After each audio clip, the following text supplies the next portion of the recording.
كفايه كفايه كلب 100 مكيال. كفايه تقلبوا الحق باطل والباطل حق. مفيش حد هيدينا على قفانا او غصب عننا. احكموا بما يرضي الله. احكموا باللوائح والقوانين اللي ماشيين عليها بقالها سنوات وبتغيروها على المزاج. تعالوا نسمع الراجل بيقول ايه. ما اجتمعش. طب الاسبوع اللي جاي كله ما بيجتمعش ليه؟ ما بيطلعش القرار ليه؟ ما تعرفش. طيب قال لك طبعا طبعا يعني قول فصل، يعني قولا واحدا. العقوبة الاستئناف على العقوبة لا يوقفها. طيب هل ده لوحده؟ ده لجنة الانضباط، تعالوا نشوفها.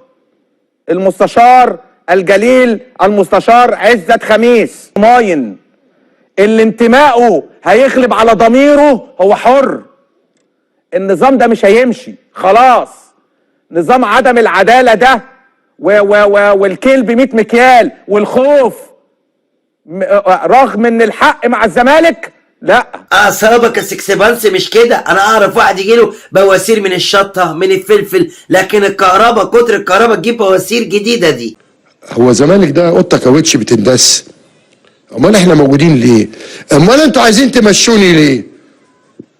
علشان انا واقف وعارفين ما بهزرش. اللي بيقول لك ايه حنفي، انتوا عارفين حنفي عندكم؟ انا ما عنديش حنفي.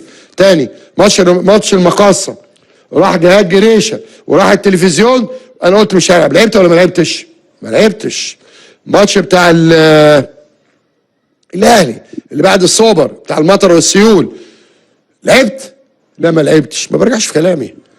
فالموضوع يا جماعه اسهل مما تتوقعوا. يا خالد الرنور انت وضيوفك الكرام، كابتن جمال عبد الحميد، استاذ محمد.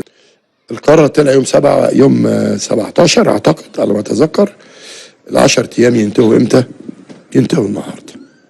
حضرتك تقدر تجتمع بكره وتحل هذه المشكله، وخد القرار يا معالي المستشار عادل. ما تشيلش انت الشيله.